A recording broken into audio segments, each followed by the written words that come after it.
جس طرح سے اس کے خاندان کو تباہ کیا گیا۔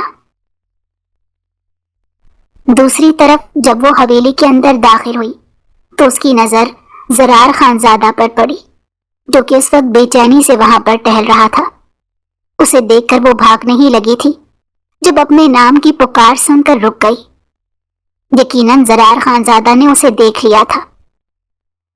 جلدی سے یہاں پر آؤ، اس نے اپنی طرف اشارہ کیا اور معصومیت سے پوچھنے لگی، آپ مجھے بلا رہے ہیں؟ کیا یہاں پر ہم دونوں کے علاوہ کوئی اور بھی موجود ہے؟ نہیں، وہ میں بس ایسے ہی۔ فضول باتیں نہ کرو اور جلدی سے میرے پاس آؤ۔ وہ اس کے قریب جا کر کھڑی ہو گئی۔ میرا موبائل تم نے کس خوشی میں توڑا؟ اب کی بار اسے لگا کہ اس کے قدموں کے نیچے سے زمین نکل گئی ہے۔ وہ بے یقینی سے سامنے کھڑے شخص کی طرف دیکھنے لگی۔ اس سے پہلے کہ وہ کوئی بہانہ بناتی، زرار خانزادہ نے انگلی اٹھا کر اسے دھمکی دینے والے انداز میں کہا، اگر تم نے مجھ سے جھوٹ بولا تو مجھ سے برا کوئی نہیں ہوگا۔ میں نے آپ کا موبائل نہیں توڑا۔ اس کے باوجود بھی اس نے جھوٹ بول دیا تو وہ اسے ایک ویڈیو دکھاتے ہوئے کہنے لگا، تو یہاں پر کوئی اور ہی لڑکی کھڑی ہے جو میرے کمرے میں پہلے آتی ہے، میرا موبائل اٹھاتی ہے، اسے کھولنے کی کوشش کرتی ہے کہ اچانک باہر سے کوئی اسے بلاتا ہے اور خوف کے مارے موبائل اس کے ہاتھوں سے چھوٹ کر زمین پر گر جاتا ہے۔ وہ واقعی اسی کی ویڈیو تھی جس میں وہ اس کے موبائل کو کھولنے کی کوششوں میں ہلکان ہو رہی تھی۔ وہ سوچ بھی نہیں سکتی تھی کہ زرار خانزادہ اس قدر چالاک ہوگا کہ اس نے اپنے کمرے میں بھی کیمرے لگائے ہوں گے۔ جب آپ کو پتہ چل گیا ہے کہ آپ کا موبائل میں نے ہی توڑا ہے تو پھر اس طرح کے سوال کرنے کی کیا تک بنتی ہے؟ محترمہ، میں یہ پوچھنا چاہ رہا ہوں کہ آپ کیا سوچ کر میرے کمرے میں داخل ہو کر میری اجازت کے بغیر میرے موبائل کو ہاتھ لگا کر کیا ڈھونڈنے کی کوشش کر رہی تھی؟ میں آپ کو ہر سوال کا جواب دینا ضروری نہیں سمجھتی۔ یہ کہہ کر وہ قریب سے ہو کر گزرنے ہی لگی تھی کہ زرار خانزادہ نے اس کا بازو پکڑا اور اسے اپنی جانب کھینچتے ہوئے اس کی آنکھوں میں غصے سے دیکھتے ہوئے کہنے لگا، دیکھو تم مجھ سے چھوٹی ہو، میں تمہاری بہت عزت کرتا ہوں، لیکن اس کا یہ مطلب نہیں ہے کہ تم میرے سر پر چڑھ کر ناچنا شروع ہو جاؤ، اور ان دنوں جو تم مجھے آنکھیں دکھا رہی ہو اس سے بھی باز آ جاؤ، کیونکہ تم اچھی طرح سے جانتی ہو کہ مجھے آنکھیں نکالنے کا ہنر آتا ہے۔ آپ جو کچھ بھی کر رہے ہیں اسے باز آ جائیں، کیونکہ آپ کو ابھی اندازہ نہیں ہے کہ میں کسی کے ساتھ ناانصافی برداشت نہیں کر سکتی۔ کیا کر رہا ہوں میں؟ اب کی بار وہ حلق کے بل چلایا تو وہ اپنی جگہ پر اچھل پڑی۔ اس نے دوبارہ سے معائشہ کا بازو پکڑا اور اپنی طرف کھینچتے ہوئے کہا، ذرا مجھے بتاؤ کہ میں کیا کر رہا ہوں، مجھے بھی تو پتا چلے۔ آپ ایک لڑکی کے ساتھ زیادہ خبردار، جو تم نے اپنے منہ سے ایک بھی بات نکالی تو تم اس بارے میں کچھ بھی نہیں جانتی۔ بہتر ہے کہ خاموش رہو۔ جہاں تک اس لڑکی کا یعنی تمہاری اس 2 کی دوست کا سوال ہے تو مجھے اچھی طرح سے پتا ہے کہ اس سے مجھے کیسے نبٹنا ہے۔ تم اپنے اس چھوٹے سے دماغ پر زیادہ زور نہ ڈالو۔ میں نے تمہیں پہلے بھی کہا تھا کہ اس عورت سے دور رہو، اور ابھی بھی کہہ رہا ہوں، اگر دوبارہ میں نے کبھی تمہیں اس لڑکی کے ساتھ دیکھا تو مجھ سے برا کوئی نہیں ہوگا۔ میں قسم اٹھا کر کہتا ہوں، تمہارا گھر سے نکلنا ہی بند کروا دوں گا، پھر ساری زندگی گھر کے اندر ہی سڑتی رہنا۔ آپ نے اس کے ساتھ زیادتی کی ہے، اور اب آپ بس کر جاؤ معائشہ، خدا کے لیے بس کر جاؤ۔ مجھ میں اتنی ہمت نہیں ہے کہ میں تمہاری یہ فضول کی باتیں سن سکوں۔ میں نے پہلے بھی کسی کو صفائی نہیں دی اور نہ ہی اب کسی کو صفائی دینے کا قائل ہوں۔ اگر میں اتنی دیر سے تمہاری یہ فضول بکواس برداشت کر رہا ہوں تو اس کا صاف مطلب یہ ہے کہ میں تمہارا لحاظ کر رہا ہوں۔ اگر تو تم یہ چاہتی ہو کہ میں تمہارا لحاظ چھوڑ کر اپنے منہ میں آنے والا ہر جملہ بک دوں تو ٹھیک ہے، مجھے بھی سب کچھ کرنے میں کوئی مسئلہ نہیں، لیکن بعد میں تم مجھ سے نظریں ملانے کے قابل نہیں رہو گی۔ یہ کہہ کر وہ وہاں سے چلا گیا تھا۔ اس کا چہرہ واقعی غصے کی وجہ سے لال ہو گیا تھا۔ اس کی سانس بھی بری طرح سے پھولی ہوئی تھی۔ اس کی مٹھیاں بھینچی ہوئی تھیں۔ صاف ظاہر ہو رہا تھا کہ وہ خود پر بہت کنٹرول کر رہا ہے، لیکن سامنے کھڑی معائشہ کو اس کی حالت سے فرق نہیں پڑ رہا تھا، بلکہ اسے تو اس شخص پر شدید غصہ آ رہا تھا جس نے اس کی دوست کی زندگی برباد کرنے کی کوشش کی تھی، اور اب وہ خود ہی آنکھیں دکھا رہا تھا۔ زرار بھائی، آپ کے ساتھ تو میں وہ حشر کروں گی کہ آپ کی روح بھی کانپ اٹھے گی۔ یہ کہہ کر وہ تیزی سے حویلی کی طرف بڑھ گئی۔ تھوڑی دیر پہلے دلاور سے ہونے والی ملاقات کی وجہ سے اس کا دل تھوڑا سا گھبرایا ہوا تھا۔ اس نے سوچا کمرے میں جا کر تھوڑی دیر کے لیے ریسٹ کرے گی۔ شام کے وقت جب اس کی آنکھ کھلی تو دیکھا موبائل پر ہزاروں کے حساب سے کالز آئی ہوئی تھی۔ کھولا تو سامنے ہی سنبل کا نمبر تھا۔ وہ یکدم ہی پریشان ہو گئی۔ کال ملائی تو دوسری طرف سے اس کی روتی ہوئی آواز سنائی دی۔ معائشہ، خدا کے لیے میری مدد کرو، مجھے اس تکلیف سے باہر نکالو، مجھ سے مزید یہ سب کچھ برداشت نہیں ہو رہا، میں مر جاؤں گی۔ دیکھو میں نے تمہیں پہلے بھی کہا تھا ٹینشن نہ لو، اور اب بھی کہہ رہی ہوں، تم سب کچھ مجھ پر چھوڑ دو۔ میں تم سے وعدہ کرتی ہوں تمہاری مدد کروں گی اور تمہیں تمہارا حق دلاؤں گی۔ کل ہی جا کر میں تائی جان سے اس بارے میں بات کر رہی ہوں۔ میں انہیں کہوں گی کہ وہ تمہارے گھر رشتہ لے کر آ جائیں۔ کیا تم سچ کہہ رہی ہو؟ تم ایسا ہی کرو گی؟ ہاں میں بالکل سچ کہہ رہی ہوں، ایسا ہی ہوگا۔ تم بس ٹینشن نہ لو، اور اس دوران تمہیں اس شخص سے بھی بات کرنے کی کوئی ضرورت نہیں۔ تم اس کی غلام نہیں ہو جو اس کی ہر بات مانو گی، یا تم کوئی کمتر لڑکی نہیں ہو جو اس کی منتیں کرو گی۔ دراصل سنبل اس کی بہت اچھی دوست تھی۔ بچپن سے ہی اس کے ساتھ آتی، وہ اس کی حویلی میں بھی آتے جاتے رہتے تھے۔ سب حویلی والے بھی اس سے محبت کرتے تھے اور اس کی عزت کرتے تھے، اور یہ سب کچھ وہ صرف اور صرف معائشہ کی وجہ سے کرتے تھے، کیونکہ اس نے ہی گھر والوں کو ہدایت کر رکھی تھی۔ ورنہ حقیقت تو یہ تھی کہ سنبل بالکل بھی ایک اچھی لڑکی نہیں تھی، اور اس کے بارے میں باتیں مشہور تھیں، یہاں تک کہ گھر والے بھی اس کے منہ پر یہ بات کرتے تھے کہ تمہارا تو ویسے بھی کوئی دین ایمان نہیں، نہ ہی تم اس قابل ہو کہ تمہاری عزت کی جائے۔ وجہ یہ تھی کہ وہ ہر کسی کو اپنے جال میں پھنساتی تھی، اس سے محبت کے جھوٹے وعدے کرتی تھی اور اسے استعمال کرنے کے بعد چھوڑ دیتی۔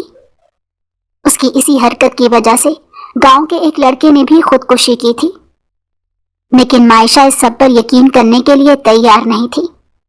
بچپن سے ہی اسے سنبل نے یہی بتایا تھا کہ سب لوگ اس سے اور اس کی ماں کے حسن سے جلتے ہیں۔ جب اس کے والد کا انتقال ہوا تب بہت سے لوگوں نے اس کی ماں کو شادی کی پیشکش کی تھی، جسے اس کی ماں نے جھٹلا دیا تھا۔ اس کے بعد سے وہ سب لوگ اس کی ماں کو بدنام کرنے لگے، پھر بعد میں جا کر ان کی بیٹیاں بھی رسوا ہو گئیں۔ معائشہ بلا شبہ خود سر تھی، زبان کی تیز تھی، لیکن اس کے ساتھ وہ بہت معصوم بھی تھی، ہر کسی کی باتوں میں جلدی آ جاتی تھی۔ اس کی ایک وجہ یہ بھی تھی کہ بچپن میں اسے اپنے والدین کا پیار نہیں ملا تھا، اور یہ پیار وہ دوسرے لوگوں میں تلاش کرتی۔ جہاں بھی اسے ذرا سی بھی محبت ملتی وہ اسی کو ہی اپنا سب کچھ سمجھنے لگتی۔ بچپن سے لے کر اب تک سنبل نے نہ صرف اسے محبت دی تھی بلکہ اسے اپنی بہن بنا کر رکھا تھا۔ اسی وجہ سے وہ اس پر اندھا یقین کرتی تھی۔ جہاں تک اس کے اپنے والدین کا سوال تھا تو وہ دونوں ہی اپنی زندگیوں میں مگن تھے۔ اس کی ماں کو حویلی کے کاموں سے فرصت نہیں ملتی تھی تو اس کے بابا کو جرگے کے کاموں سے فرصت نہیں ملتی تھی۔ اس دوران وہ اپنی بیٹی کو بالکل وقت نہیں دیتے تھے۔ اس کا کوئی دوسرا بہن بھائی بھی نہیں تھا کہ جس سے بات کر کے وہ اپنے دل کا بوجھ ہلکا کر سکتی۔ جہاں تک کزنوں کا سوال تھا تو ہر کوئی اپنے کاموں میں مصروف رہتا تھا۔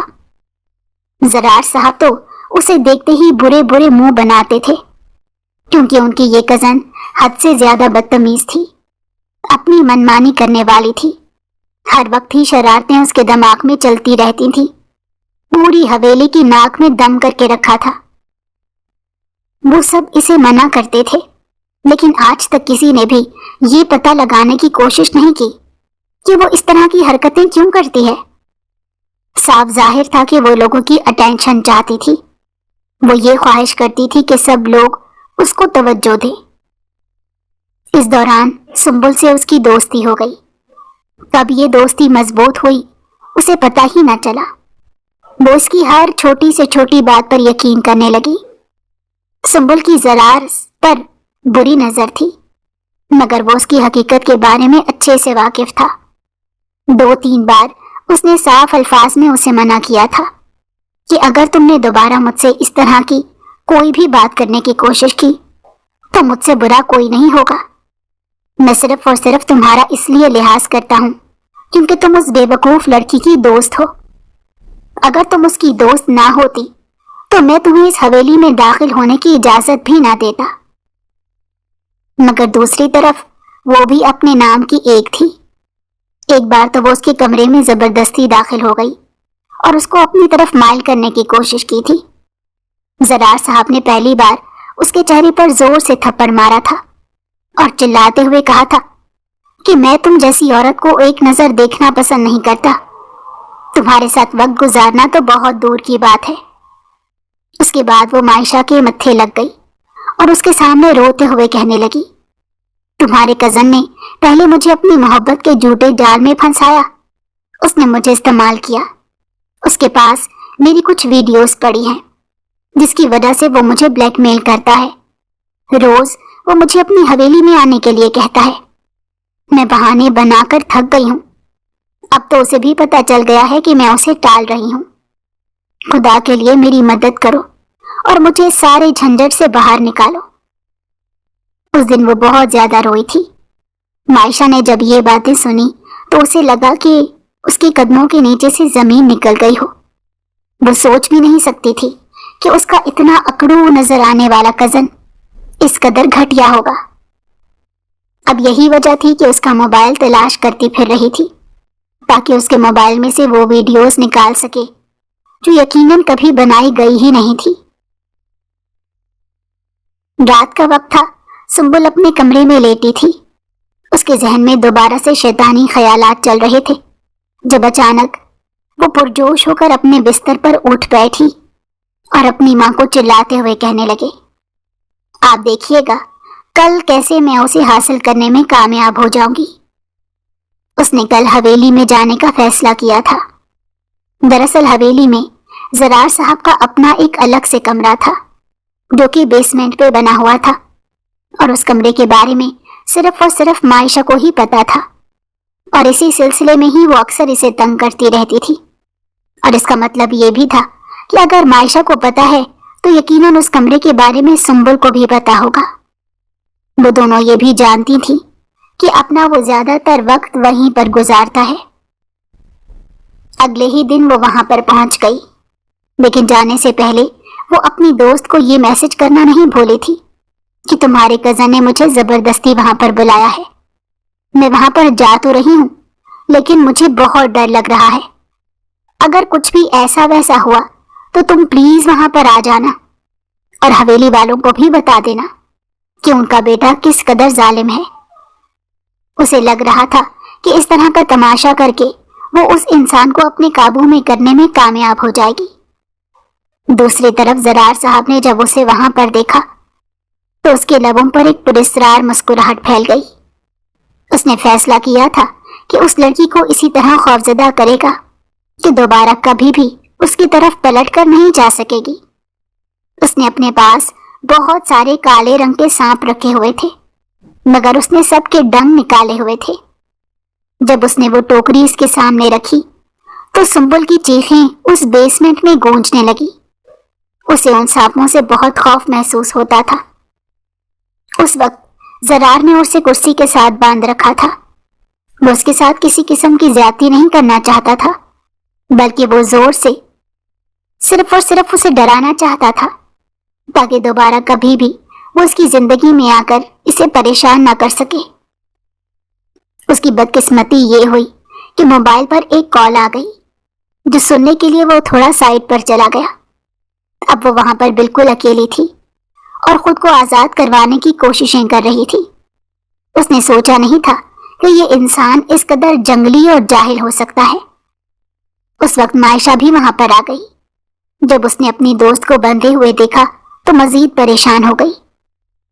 دوسری طرف سنبل اس قدر ڈری ہوئی تھی کہ وہ اسے غصے سے کہہ رہی تھی، جلدی سے میرے ہاتھ کھولو، مجھے یہاں سے جانا ہے۔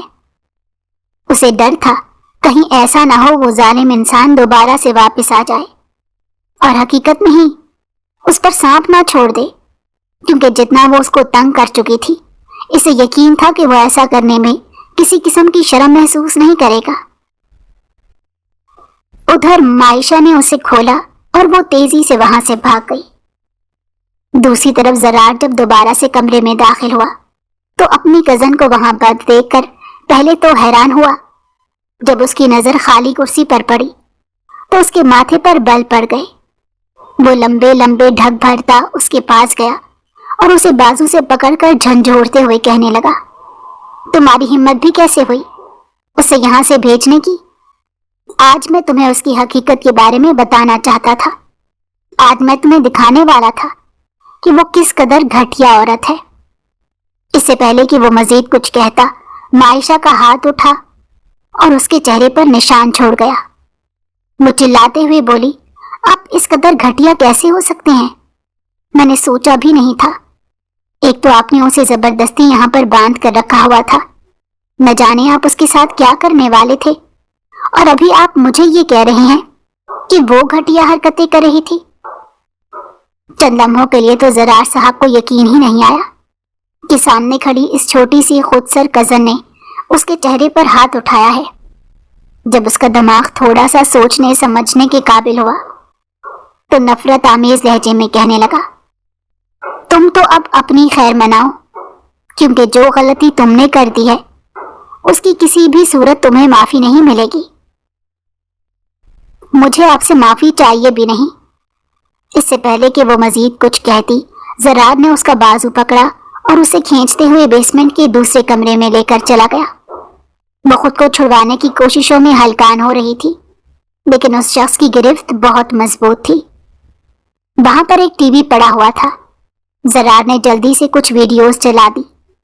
جیسے جیسے منظر گزرتے چلے جا رہے تھے ویسے ویسے اس کی حالت بھی بگڑتی چلی جا رہی تھی، کیونکہ ان ویڈیوز میں وہ سارے ثبوت موجود تھے جس میں سنبل زبردستی اس کے کمرے میں داخل ہوئی تھی، زبردستی اس کے گلے میں ہاتھ ڈالے تھے، اور اس کے علاوہ نہ جانے اس نے اس انسان کو بہکانے کے لیے کون کون سی کوششیں کی تھی۔ مائشہ کا دماغ تو مکمل طور پر معاف ہو چکا تھا۔ اس نے سوچا نہیں تھا کہ جس پر وہ سب سے زیادہ یقین کرتی ہے وہ عورت ہی اسے اس طرح سے دھوکہ دے گی۔ زرار بھائی، وہ میں… اس سے پہلے کہ وہ مزید کچھ کہتی، وہ حلق کے بل چلاتے ہوئے کہنے لگا، تمہیں میں نے کتنی بار سمجھایا کہ میں تمہارا بھائی نہیں ہوں، پہلے بھی تمہیں منع کر چکا ہوں، مجھے یہ لفظ کہہ کر مخاطب نہ کیا کرو، مجھے شدید چڑھ ہے۔ اب تو جو کچھ تم میرے ساتھ کر چکی ہو اس کے بعد تو تم اس لفظ کو اپنے ذہن سے کھرچ کر نکال ہی دو تو اچھا ہے۔ بہت جلد میں تم سے نکاح کرنے والا ہوں۔ یہ آپ کیا کہہ رہے ہیں؟ ایسا ممکن نہیں ہو سکتا۔ ایسا ہی ہوگا۔ اگر تم نے دوبارہ مجھ سے بحث کی تو پھر تمہارے ساتھ وہ کروں گا کہ تم اپنی ہی نظروں میں گر جاؤ گی۔ تمہارے پاس صرف اور صرف 1 منٹ کا وقت ہے، یہاں سے نکل جاؤ، کیونکہ اگر میں نے خود پر کنٹرول کھو دیا تو پھر ہم دونوں ہی ایک دوسرے سے نظریں ملانے کے قابل نہیں رہیں گے۔ اس کی حالت واقعی بہت خراب نظر آ رہی تھی۔ مائشہ نے غنیمت سمجھا اور تیزی سے وہاں سے بھاگ گئی، جبکہ زرار اپنا سر دونوں ہاتھوں میں گرا کر وہیں پر بیٹھ گیا۔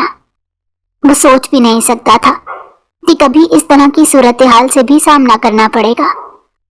وہ تو یہاں پر اس لڑکی کو سبق سکھانے کی غرض سے باندھ کر رکھنے کے لیے تیار ہوا تھا، مگر اس کی کزن نے نہ صرف یہ سب کچھ خراب کر دیا بلکہ اس کے ساتھ ساتھ اس کے کردار پر الزام لگایا اور اس کے چہرے پر بھی ہاتھ اٹھایا۔ یہ کوئی معمولی بات نہیں تھی جسے وہ نظر انداز کر دیتا۔ اس کا دل اس وقت بہت زیادہ دکھا ہوا تھا اور اسے غصہ بھی آ رہا تھا۔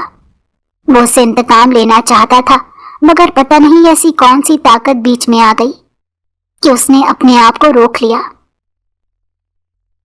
ادھر ایک شادی ختم ہوئی تو دوسری طرف زرار نے سب گھر والوں کے کان کھانا شروع کر دیے کہ مجھے اس لڑکی سے نکاح کرنا ہے۔ یہ خبر سن کر فوزیہ بیگم کو تو بہت خوشی محسوس ہو رہی تھی۔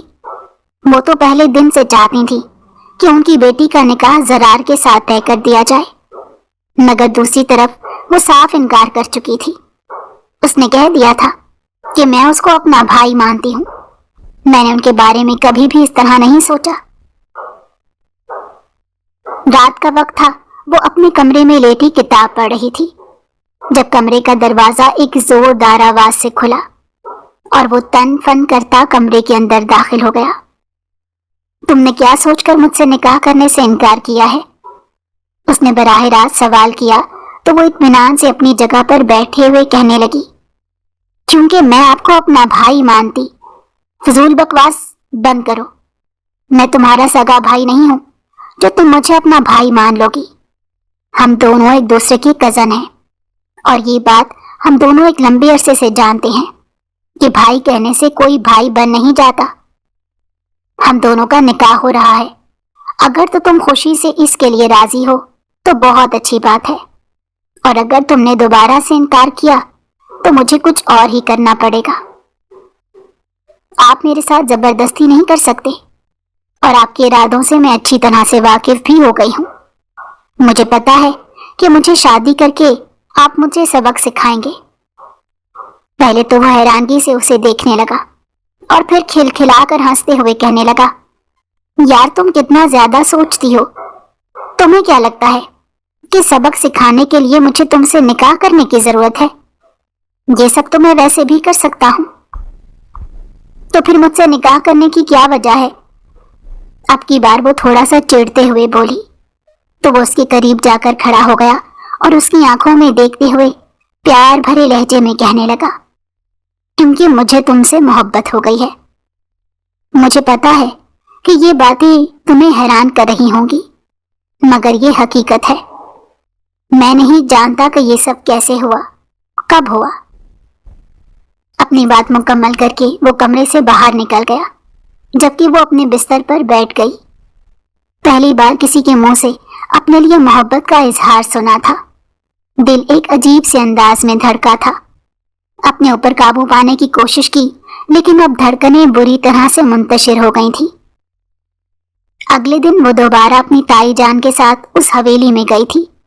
نہ جانے دل میں کیا آیا کہ گھومنے کے لیے اسی ندی کی طرف چلی گئی۔ کہیں نہ کہیں دل میں یہ خواہش بھی چھپی ہوئی تھی کہ کاش دلاور اسے دوبارہ سے دکھ جائے، کیونکہ جب وہ اس سے مل کر آئی تھی تب سے وہ اسی کو ہی سوچے چلے جا رہی تھی۔ رات کو بھی جب وہ سونے کے لیے لیٹتی تو نظروں کے سامنے اسی انسان کا چہرہ گھومنے لگتا۔ وہ یہ بات بھی اچھے طریقے سے جانتی تھی کہ وہ اس کا سب سے بڑا دشمن ہے اور اسے اپنی دشمنی میں استعمال بھی کر سکتا ہے، مگر اس کے باوجود بھی وہ دل کے ہاتھوں مجبور ہو جاتی تھی۔ اس کی خوش قسمتی یہ ہوئی کہ جیسے ہی وہ ندی کے کنارے جا کر بیٹھی، اسے محسوس ہوا اس کے پہلو میں آ کر کوئی بیٹھ گیا ہے۔ نگاہیں اٹھا کر دیکھا تو سامنے ہی دلاور خان زادہ بیٹھا اسے دیکھ کر مسکرا رہا تھا۔ میں کافی دنوں سے یہاں پر آ رہا ہوں اور تمہارا انتظار کر رہا ہوں، لیکن اس دن کے بعد تم لوٹ کر ہی نہیں آئی۔ اس کا لہجہ بدلا ہوا تھا۔ وہ خود بھی اپنے دل کی بدلتی ہوئی حالت پر حیران تھا۔ وہ یہ بھی جانتا تھا کہ دشمن کی بیٹی ہے اور اس کے باپ سے انتقام لینا اس کی زندگی کی سب سے بڑی خواہش ہے، مگر اس کے باوجود بھی وہ اس پر فدا ہو گیا تھا۔ اس دن ان دونوں کے درمیان جو بھی باتیں ہوئی تھی، کافی دیر تک وہ ان کو ہی سوچتا اور مسکراتا رہا۔ اس کے آدمی بھی اسے والدین کی وفات کے بعد پہلی بار مسکراتے دیکھ رہے تھے۔ اس کے دوست بھی حیران ہو رہے تھے کہ اچانک اس انسان کو کیا ہو گیا۔ آپ میرا انتظار کیوں کر رہے تھے؟ کہیں آپ کا مجھ سے بدلہ لینے کا تو ارادہ نہیں؟ ارے نہیں لڑکی، میں عورتوں سے بدلہ نہیں لیتا، بلکہ عورتیں تو بہت معصوم اور نازک سی ہوتی ہیں۔ میں تو عورتوں کی عزت کرتا ہوں، ان سے محبت کرتا ہوں، ان کا خیال رکھتا ہوں۔ وہ اسے اپنی آنکھوں میں سموتے ہوئے گہرے انداز میں کہنے لگا تو بے ساختہ ہی اس نے اپنی پلکیں جھکا لی۔ اس کے گال شرم کی وجہ سے لال ہو گئے تھے اور وہ خود بھی اپنی اس حالت پر حیران ہو رہی تھی۔ آج سے پہلے اس نے کبھی بھی کسی کی اتنی باتیں نہیں سنی تھی، بلکہ وہ تو مردوں سے ہی دور بھاگتی تھی۔ اسے لگتا تھا کہ یہ ساری باتیں فضول ہوتی ہیں اور یہ صرف اور صرف تباہی کی طرف لے کر جاتی ہیں، مگر اب جب اس کی اپنی باری آئی تھی تو اسے یہ ساری باتیں بہت اچھی لگ رہی تھی۔ اس کا دل عجیب سے انداز میں دھڑک رہا تھا۔ تم کیا تھوڑا سا وقت نکال کر یہاں آ سکتی ہو؟ ہم بیٹھ کر تھوڑی دیر باتیں کر لیا کریں گے۔ مگر میں اجنبیوں سے باتیں نہیں کرتی۔ مگر آپ مجھ سے تو باتیں کر رہی ہیں، تو اس کا مطلب یہ ہے کہ میں آپ کے لیے اجنبی نہیں ہوں۔ اس نے شرارتی انداز میں کہا تو وہ تیزی سے نفی میں سر ہلاتے ہوئے کہنے لگی، نہیں ایسی بات نہیں ہے، وہ میں جی میں سمجھ گیا، آپ کو صفائی دینے کی ضرورت نہیں۔ میں آپ سے بس ایک چھوٹی سی ریکویسٹ کر رہا ہوں کہ آپ تھوڑا سا وقت نکال کر روز یہاں پر آ جایا کریں، آپ کا مجھ پر احسان ہوگا۔ یہ کہہ کر وہ وہاں سے اٹھ کر چلا گیا تھا۔ نہ چاہتے ہوئے بھی وہ روز وہاں پر جانے لگی، اس کے ساتھ بیٹھ کر باتیں کرنے لگی۔ اب تو ایسا ہوتا تھا کہ کئی گھنٹے گزر جاتے تھے اور انہیں پتہ ہی نہ چلتا تھا۔ اس دوران اس نے اپنے دل سے مکمل طور پر زرار کا خیال نکال دیا تھا، کیونکہ وہ اس کے بارے میں کبھی بھی کچھ ایسا ویسا نہیں سوچ سکتی تھی، جبکہ وہ یہ بات نہیں جانتی تھی کہ حویلی والے تو کچھ اور ہی سوچ کر بیٹھے ہوئے ہیں۔ ایک دن زرار نے اسے جب پچھلے حصے میں جاتے دیکھا تو حیران ہوا۔ جب اس کا پیچھا کیا تو سامنے کا منظر دیکھ کر اس کا خون غصے سے کھولنے لگا۔ سوچا بھی نہیں تھا کہ جس عورت سے پہلی بار اسے محبت ہوگی وہ عورت اس سے بے وفائی کرے گی۔ ایک لمحے کی دیری کیے بغیر وہ وہاں پر پہنچا اور اسے گھسیٹتے ہوئے واپس لے آیا۔ دلاور اسی وجہ سے اس کا کچھ نہیں بگاڑ سکا تھا کیونکہ اس وقت وہ اس کے اپنے علاقے میں موجود تھا۔ اس نے اس لڑکی کو چھڑوانے کی اور اپنے ساتھ چلنے کی کوشش بھی کی تھی، مگر معائشہ خود راضی نہیں ہوئی۔ جو بھی تھا وہ اس کے خاندان کا مرد تھا اور اپنے خاندان کے مرد پر وہ کسی اور کو ترجیح نہیں دے سکتی تھی۔ پورا راستہ وہ مکمل طور پر خاموش رہا جب وہ اس کی منتیں کرتے ہوئے کہنے لگی، خدا کے لیے گھر میں کسی کو بھی اس بارے میں مت بتانا، تم بتاؤ گے تو سب لوگ مجھ سے نفرت کرنے لگیں گے۔ میں اس شخص سے بہت محبت کرتی ہوں، میں اسے اپنی زندگی میں شامل کرنا چاہتی ہوں۔ اس نے مجھ سے یہ بھی وعدہ کیا ہے کہ وہ میرے والد کو معاف کر دے گا اور اپنا بدلہ بھی نہیں لے گا۔ وہ اس وقت اپنے ہونے والے شوہر کے سامنے کسی اور مرد کے ساتھ محبت کا اظہار کر رہی تھی، یہ سوچے بغیر کہ اس کی باتیں کسی خنجر کی طرح سامنے والے شخص کے دل پر لگ رہی ہیں۔ اور پھر اس دن زرار نے بھی اپنا بدلہ پورا کر لیا تھا۔ سب گھر والوں کی موجودگی میں نہ صرف اس نے اس لڑکی کی اس حرکت کے بارے میں انہیں بتایا، بلکہ اسی دن اس سے نکاح کر کے اپنی زندگی میں شامل کر لیا۔ تھوڑے ہی دن گزرے تھے کہ اس کے باپ کا ایک کار حادثے میں انتقال ہو گیا، مگر سب گھر کے بڑے اچھے طریقے سے جانتے تھے کہ یہ حادثہ نہیں تھا، بلکہ یہ دلاور صاحب کی ایک چال تھی جس میں پھنس کر دراب خان اس دنیا سے چل بسا تھا۔ اسی طرح سے اس شخص کا بدلہ تو پورا ہو ہی گیا تھا، مگر اس کی محبت ابھی تک اسے نہیں ملی تھی۔ تھوڑے ٹائم کے بعد جب اسے یہ پتا چلا کہ معائشہ کا نکاح ہو چکا ہے تو وہ خود ہی پیچھے ہٹ گیا، کیونکہ ان کا شمار ان لوگوں میں سے نہیں ہوتا تھا جو اپنی محبت کو حاصل کرنے کے لیے ہر حد سے گزر جاتے تھے۔ اس نے محبت کی تھی اور سچے دل سے کی تھی، مگر یہ محبت اسے نہ مل سکی۔ بس بات ختم ہو گئی۔